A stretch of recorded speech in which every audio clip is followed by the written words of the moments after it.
안녕하세요. 저는 48의 주부입니다. 집에서 혼자 듣기만 하다가 사연을 보내기는 처음인데 최근에 겪은 충격적인 일들이 있어서 적어 보냅니다. 저는 학창 시절부터 친하게 지낸 친구가 둘이 있어요. 한 동네에서 나고 자라 부모들끼리도 친했고 나이가 같아서 우리끼리는 금방 친해졌죠. 아주 잘 사는 동네는 아니었지만 그렇다고 아주 가난한 동네는 아니어서 서로의 형편에 대해서도 잘 알고 있어서 도울 일이 있으면 너나 할 것 없이 서로가 잘 도와주었어요. 우리는 학교가 끝나면 동네 놀이터에서 고무줄이나 땅 따먹기 같은 맨손 놀이를 하며 엄마가 저녁 먹으라고 부르기 전까지 함께 놀며 시간을 보냈어요. 저의 부모님은 맞벌이를 하셨는데 두 분의 퇴근이 늦어져 저녁 식사를 거르게 되는 때에는 두 친구의 집에서 저녁까지 먹고 오기도 했어요. 우리를 키우기 위해 열심히 일할 수밖에 없다는 부모님을 보며 차라리 결혼 같은 것을 안 하면 안 될까 생각하기도 했죠. 부모님만 고생하는 것이 미안하기도 했고요. 얼굴이 작고 눈도 입도 작은 혜진이는 키도 작았지만 누구보다 큰 꿈을 꾸는 친구였어요. 공부도 열심히 해서 꼭 사회에서 성공하겠다는 말을 입버릇처럼 달고 살던 친구였죠. 혜진이는 작은 키의 유전을 극복해보겠다며 매일 1리터의 우유를 마셔댔어요. 나중에 부모의 평균 키보다 5cm는 더 자랐다고 했어요. 그리고 부드럽고 선한 눈매가 특징인 정희는 저와 혜진이가 아웅다웅 말다툼을 할 때면 중간에서 교통정리를 해주는 친구였어요. 감정적이지 않고 항상 마이페이스를 유지하는 정의는 이성적이고 치우치지 않는 판단을 내리기 때문에 우리는 종종 중요한 결정을 해야 할 때면 꼭 정의에게 먼저 이야기했어요. 우리들은 한 동네에서 고등학교까지 같이 다니다가 대학만큼은 다 다른 곳으로 다니게 되었는데 거의 10년 이상을 매일 같이 붙어 다니던 친구들이라 대학에 입학하고 서로가 떨어지게 되자 허전함에 울먹거리며 얼마나 아쉬워했는지 몰라요. 그러나 대학 생활은 그 허전함을 금방 메꾸어 줄 만큼 재밌는 일로 가득했어요. 그렇게 대학을 졸업하고 취업까지 한 뒤로도 한동안 서로가 연락이 뜸했어요. 각자 살기 바빠서 그렇다고 생각했죠. 당시 만나던 남자친구와 결혼을 준비하면서 결혼 소식도 전하고 친구들의 근황도 궁금하여 몇 년 만에 연락을 하고 함께 만나게 되었어요.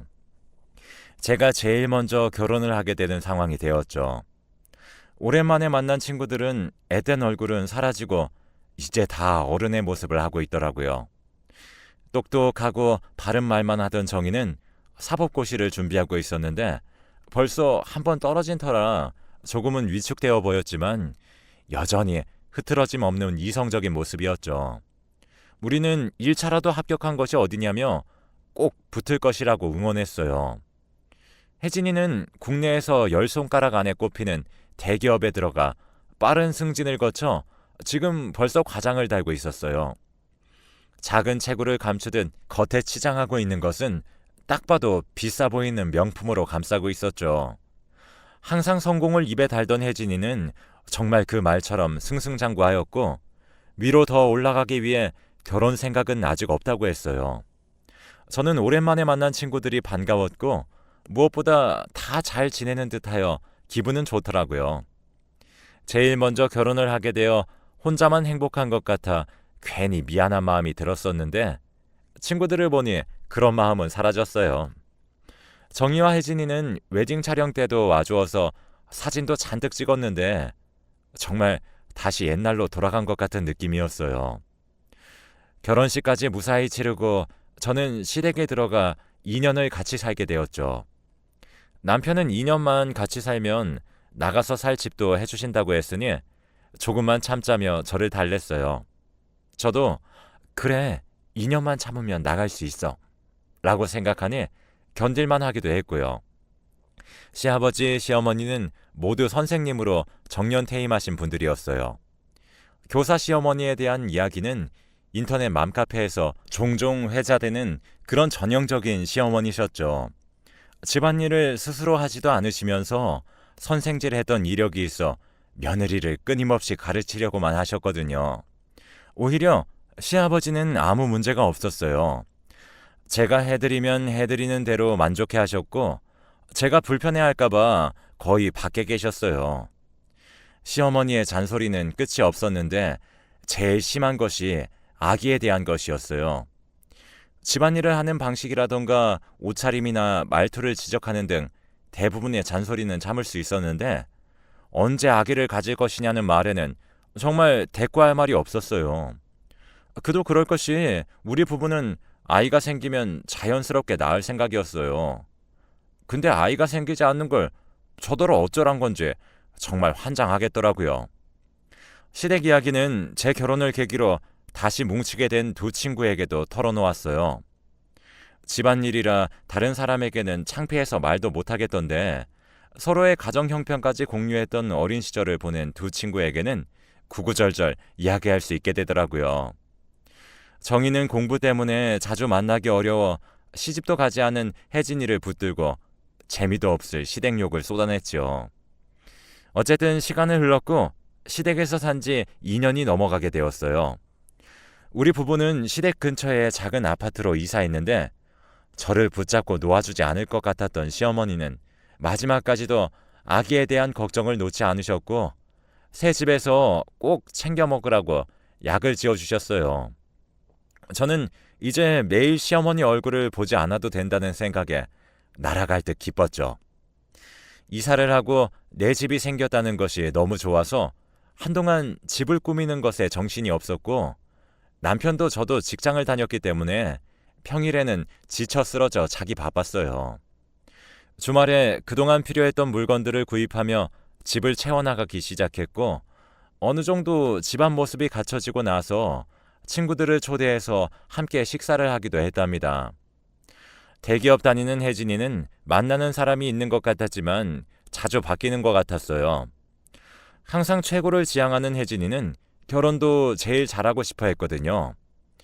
만나다 보면 꼭 단점들이 하나씩 튀어나오는데 그것을 용납하기가 어렵다며 결국 이별을 고하는 혜진이었거든요. 우리 부부는 그러면 평생 결혼 못할 것이라고 장난스레 웃어주곤 했죠. 분가 후 하루는 집으로 저녁을 먹으러 오라고 시어머니가 전화를 하셨어요. 그동안도 계속 전화하셨지만 집안 정리 때문에 시간이 나지 않는다고 거절을 했었기 때문에 이번에는 가야 될 것 같다고 남편에게 말하니 남편은 알겠다고 일 끝나는 대로 시댁으로 바로 가겠다고 얘기했어요. 함께 가면 좋겠지만 시간이 맞지 않을 것 같았거든요. 저는 시댁에 먼저 들어가서 남편을 기다렸는데 시아버지는 오랜만에 만나 반가운 얼굴을 하셨는데 곧 시어머니의 잔소리가 이어졌어요. 약은 잘 먹고 있냐? 그런데 아무 소식이 없는 거냐? 한의원을 바꿔야겠다.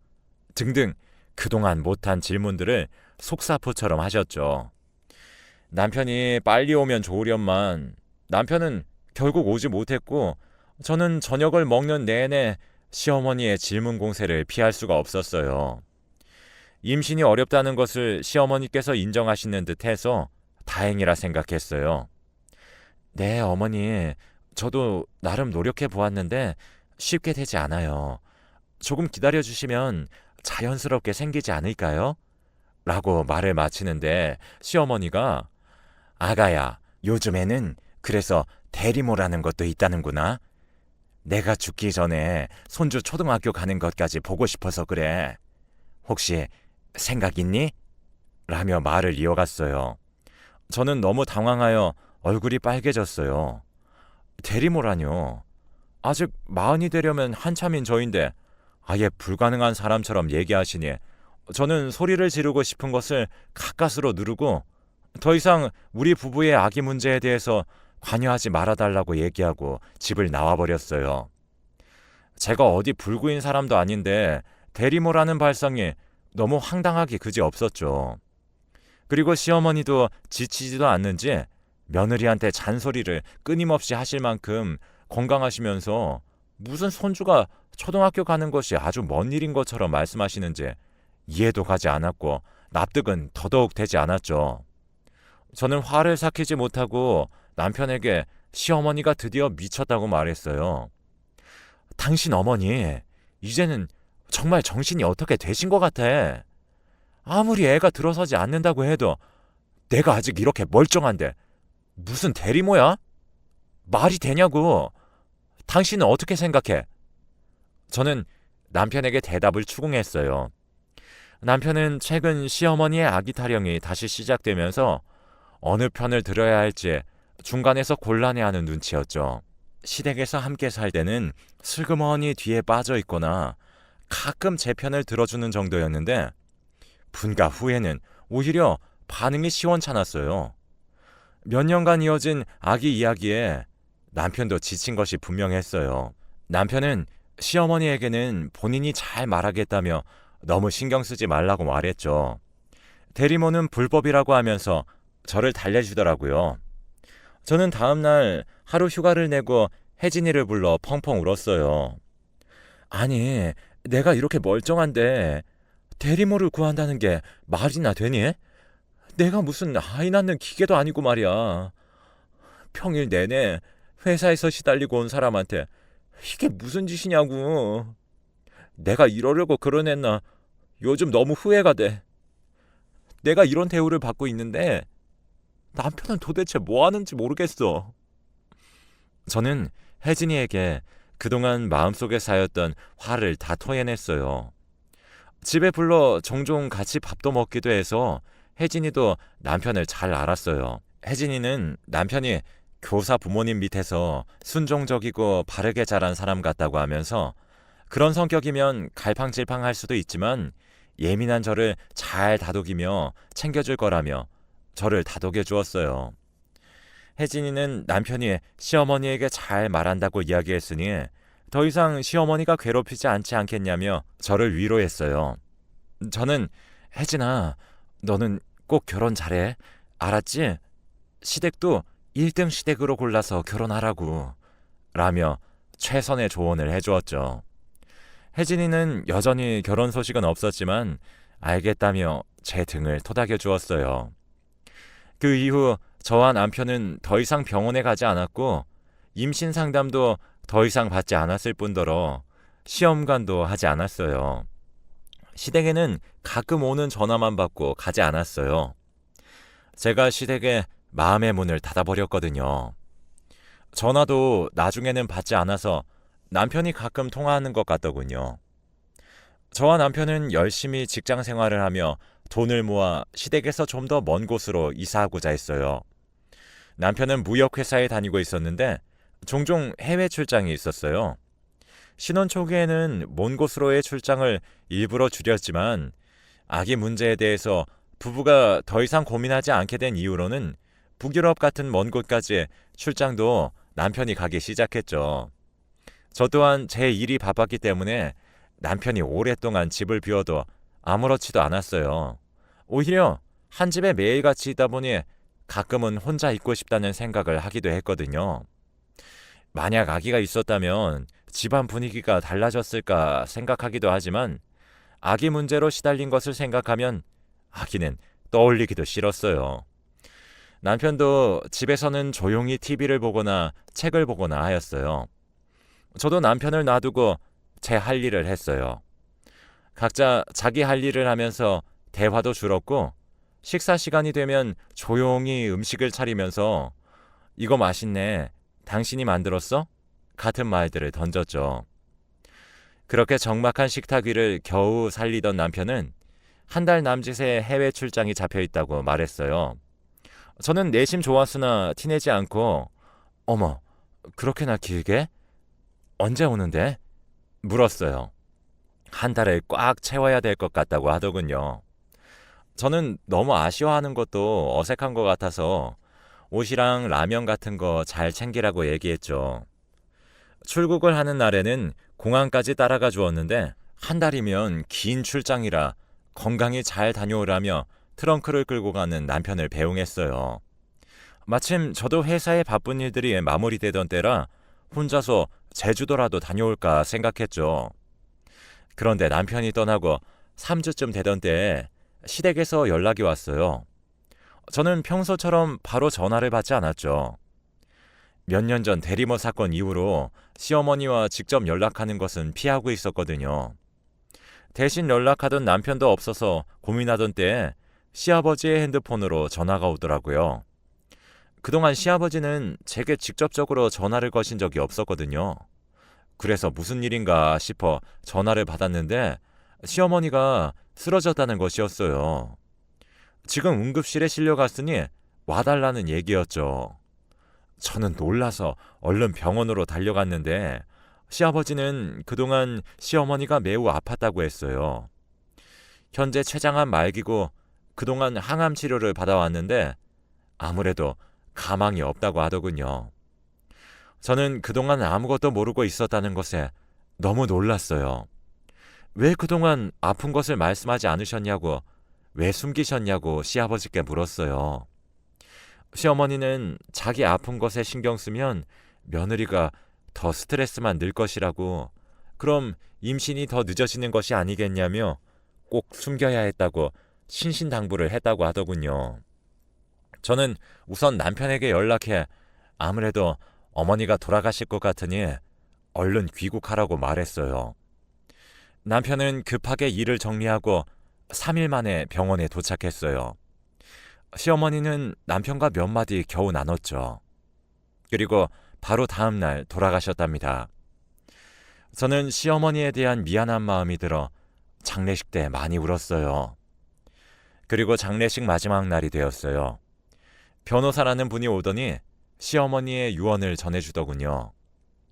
시어머니는 손주 임수원 앞으로 시댁의 재산을 모두 남긴다는 것이었어요. 저는 순간 귀를 의심했어요. 네? 임수원이라니요? 아직 태어나지도 않은 손주 앞으로 유산을 남길 수 있나요? 라며 변호사에게 물었어요. 변호사는 남편을 한번 쳐다보더니 말했어요. 임수원은 현재 대한민국 국민으로 주민등록이 되어 있는 임호준 씨의 자녀분이 맞습니다. 라고 말을 이으시더라고요. 저는 너무 놀라 말을 잇지 못하였어요. 남편을 멍하니 쳐다보니 그제서야 남편이 저를 보며 얘기하더군요. 여보, 놀라지 마. 내 아들 맞아. 하면서요. 저는 벌어지는 입을 다물 수가 없었어요. 여보, 그게 무슨 말이야? 나는 아기를 낳은 적이 없는데? 저는 겨우 입을 열고 말했어요. 남편은 어머니가 췌장암인 거 나도 알고 있었어. 오래 사시지 못할 것도 알고 있었고. 그래서 어머니의 가장 큰 소원을 어떻게든 들어드려야 한다고 생각했고, 그러다 보니 이렇게 됐어. 미안해 여보. 라고 하더군요. 전 이게 무슨 말인지 이해할 수가 없었어요. 손주란 것이 어디서 만들어 온다고 만들 수도 없는 거잖아요. 제가 낳은 적이 없는데 아들이 도대체 어디 있냐고요. 그때부터 남편은 제게 실토하기 시작했어요. 사실 지금까지 출장 간다고 했던 것들은 사실이 아니었다고 하더군요. 출국한 적도 없었대요. 그리고 올해 초에 자기 아들이 태어났다고 말했습니다. 저는 그게 무슨 말이야 여보? 라고 간신히 물었어요. 남편은 그동안 아기 문제로 본인도 스트레스가 심했다며 관련해서 이런저런 상담을 하던 중에 친해진 여자가 아이를 임신했다는 것이었어요. 저는 후들거리던 다리를 붙잡지 못하고 그대로 그만 풀썩 주저앉아 버렸어요. 어머니는 손주가 태어나는 것을 보시고 마음 놓고 하늘나라로 가신 것 같아. 라며 남편은 이야기했어요. 결국 남편은 바람을 피고 있었다는 것이었어요. 집안 문제를 해결하고 싶어서 상담을 하다가 아예 집안을 박살내버린 꼴이었죠. 저는 겨우 정신을 붙들고 장례식을 마지막까지 치르고 남편의 이야기를 마저 들었어요. 남편은 지금 아기 엄마와 아기가 병원에 있으니 내가 가서 함께 보면 좋겠다고 이야기를 하더군요. 저는 남편 얼굴을 박살내고 싶은 것을 참고 여자 낯짝이나 볼 참으로 남편과 병원으로 찾았어요. 병원에 도착했고 병실 문을 열었어요. 흥분으로 인해 손이 덜덜 떨렸고 피가 차게 식는 기분이었습니다. 그런데 전 아무런 행동도 취할 수 없었어요. 병원 침대에는 제가 아는 얼굴이 누워 있었거든요. 바로 혜진이었어요. 혜진이는 평소 흐트러짐 없이 풀 창작과 풀 메이크업으로 대기업 여성의 느낌을 풍겼었는데 오늘만큼은 빠지지 않은 붓기에 민낯을 드러내고 풀어진 눈을 하고 있었습니다. 혜진이는 저를 보더니 무슨 말을 하려는 것 같았지만 아무 말도 하지 못하고 입을 꾹 닫더군요. 저는 세상이 무너져 내리는 것만 같았어요. 저희 부부는 혜진이에게 동시에 아기 문제로 상담을 하고 있었던 것이었어요. 저는 저대로 시댁 욕과 함께 온갖 부부간에 있었던 일을 털어놓으며 스트레스를 풀었던 거였고 남편마저도 혜진이를 따로 만나 그렇게 많은 시간을 보냈다는 것이 믿겨지지 않았죠. 저와의 친분과 혜진이의 윤리의식을 생각하면 절대 일어날 수 없는 일이었거든요. 저는 똑똑한 혜진이가 왜 그런 결정을 했을까부터 어디서부터 잘못된 것인지 생각하느라 머릿속이 복잡해졌어요. 도덕적 양심도 버리고 친구 남편의 아이를 가진 불륜녀로 몰락해버린 혜진이의 꼴이 너무 우스웠어요. 결국 저는 남편에게 이혼을 요구했습니다. 남편은 이혼을 하지 말자고 사랑하는 사람은 저라고 헛소리를 하기에 이혼 소송으로 길어졌죠. 결국 저는 재산 분할과 함께 위자료도 청구했고 혜진이에게 상간녀 소송까지 마쳤습니다. 위자료를 받아보니 두둑하더군요. 저는 당분간은 재혼 생각 없이 회사 일에 빠져 지내려고 합니다. 지난 세월이 아깝긴 하지만 그만큼 얻은 것도 있어서 인생 배웠다 생각하려고 합니다. 제 이야기를 들어주셔서 감사하고 모두들 저보다 더 행복한 일이 생기길 바랄게요.